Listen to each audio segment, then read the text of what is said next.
Hello, English 2 students, and welcome to one of your last videos of the research project. Today we're going to be looking at some of the tougher parts of this project, which is how to effectively analyze the research that you've done and make meaning of that research. You, in front of you, should have a worksheet that looks just like this, right? There should be some blanks throughout where you're going to be taking notes as you watch this video. And there's actually a giant stop sign on the second page, and this video will stop when you are ready to hit that stop sign. So we're going to go ahead and get started. Okay. I'm going to flip now to our slides, and we are going to be using something that you may be familiar with to represent our research for the day that we're going to be looking at. So when we talk about research for this part of the project, we are focusing on a really specific piece of information. It might be a fact, it might be a statistic. Okay, for today's model, we're going to be looking at a statistic, and that is about the Trident gum commercials. Okay, that statistic is this: 4 out of 5 dentists surveyed would recommend Trident to their patients who chew gum. Okay, we're actually going to go ahead and watch the commercial in which this is shared with us. So here we go. 4 out of 5 dentists surveyed would recommend Trident to their patients who chew gum. But what about the 5th dentist? Now then, would you recommend Trident for your patients who chew gum? Yes. Yes. Yes. Yes.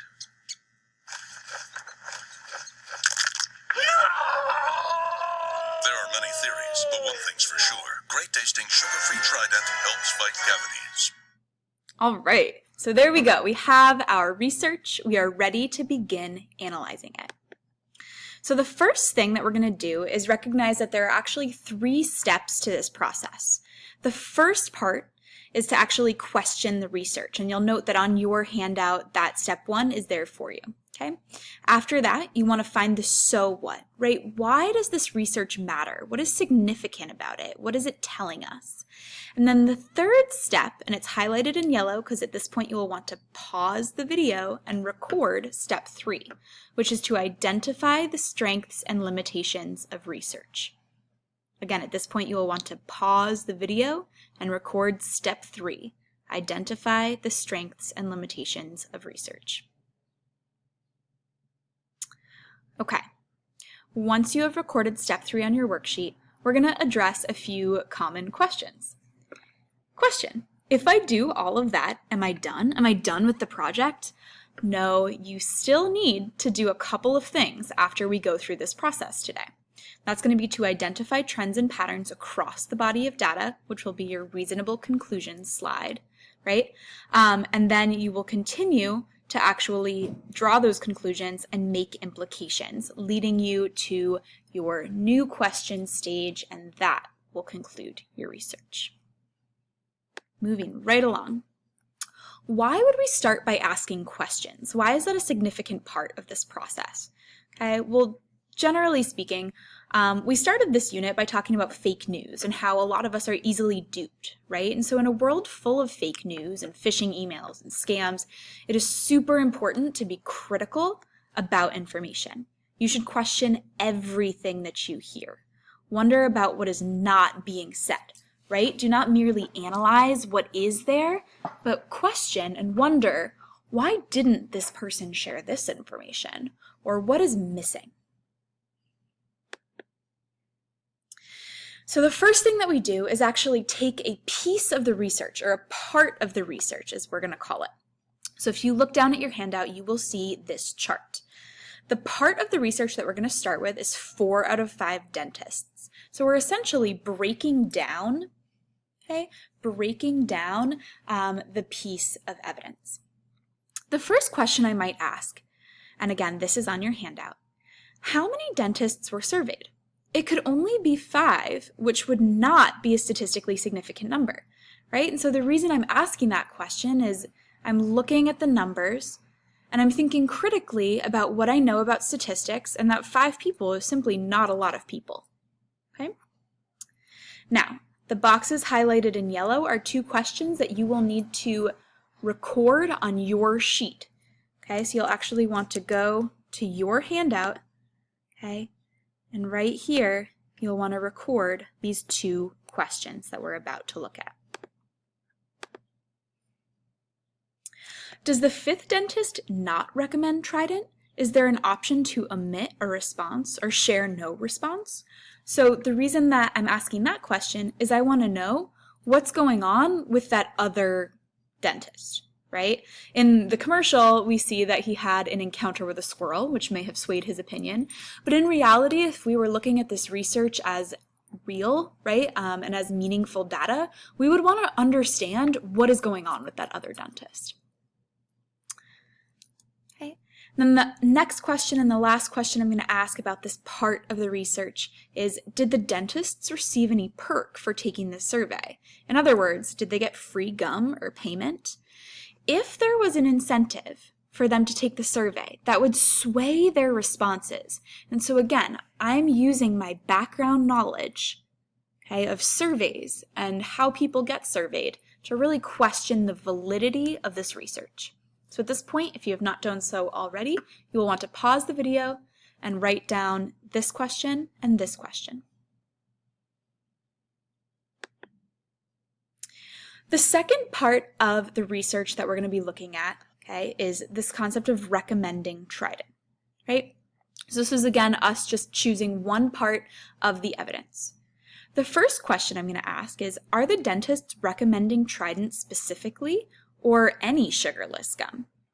Okay, and the reason that I'm asking is this seems to me like it was a commercial, right, paid for by Trident, and so I want to know if they were actually talking to the surveyed people about their gum or just gum in general.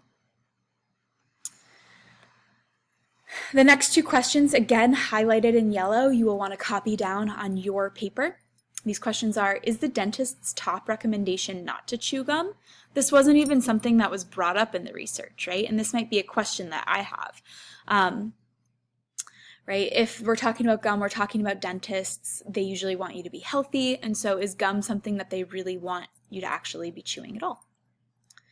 The next question, how were the dentists selected? Was it random, or did Trident handpick dentists who would recommend it? Again, I'm trying to understand the validity of this research. Is it honest research, or was there some kind of influence that swayed the outcome? And again, at this point, if you have not done so already, you will want to pause the video and copy down these 2 questions. After we question the research, we get to determine the so what, right? Why does it matter? What is the meaning of this data or of this research? As you'll see, the slide notes that repeating a statistic, even if you put it in your own words, is not analysis. You actually need to make new meaning. In other words, you need to take academic risks and try to figure out what it's actually saying. There are a number of sentence starters that you can use to help you with this. You'll see that these are listed on your handout as well. So the so what can be something like, I interpret this piece of research to mean ... This appears to be a significantly large or small research ... This data or research shows that blank is not a problem or is a problem.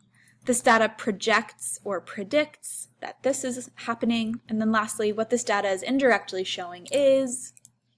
Okay, so these are all ways that you can actually write about and talk about your so what on your slides and in your presentation. So if we're going back to our research statistic, right, that 4 out of 5 dentists surveyed would recommend Trident to their patients who chew gum, I used 2 of the sentence starters. 1, I interpret this to mean the majority of dentists surveyed recommended Trident. That's a pretty basic interpretation, right? 4 out of 5, that is the majority. Okay, and it says that the people who were surveyed, right, would recommend Trident. So it's a pretty basic one. Then I move on to something that's a little bit deeper. What this data is indirectly showing, so I actually have to make an inference here, but what this data is indirectly showing is that dentists are a group of people who are unlikely to recommend candy or gum because sugar causes cavities. One can infer that the dentists consider Trident as a good option because it contains no sugar. So again, at this point, I'm actually having to use background knowledge on the role of dentists and what they would actually say to their patients. And then I think about the concept of Trident as a gum and as a gum that contains no sugar, right? So it being something that, yeah, logically speaking, a dentist might be more willing to recommend. And so it makes sense that this statistic is the way it is.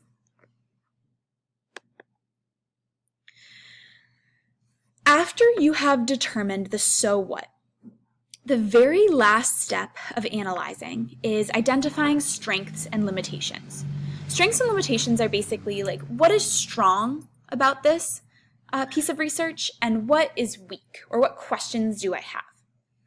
Right? So you have the first strength already on your sheet for you, that there's a specific statistic, right? The fact that it says there are 4 out of 5 dentists who recommend Trident, that's specific, that is logical, it's an appeal to our logic, right, to logos, and that's a strength. You'll want to pause the video to write down this second strength, that it is mentioned that dentists, professionals, were surveyed, right? And so again, this is an appeal to our ethos at this point, right? Ethics, the professionals that are dentists. This makes us more likely to believe that this is a credible piece of information. As for limitations, it's unclear who conducted the research. Was it a high school student? Was it a research organization? We don't actually know if it was a credible source or not, right? And so these are just things that I'm going to want to be thinking about with my background knowledge about how to conduct research or how to conduct surveys. And at this point, you will want to pause the video and write down this second limitation, that it is unclear how many people were surveyed.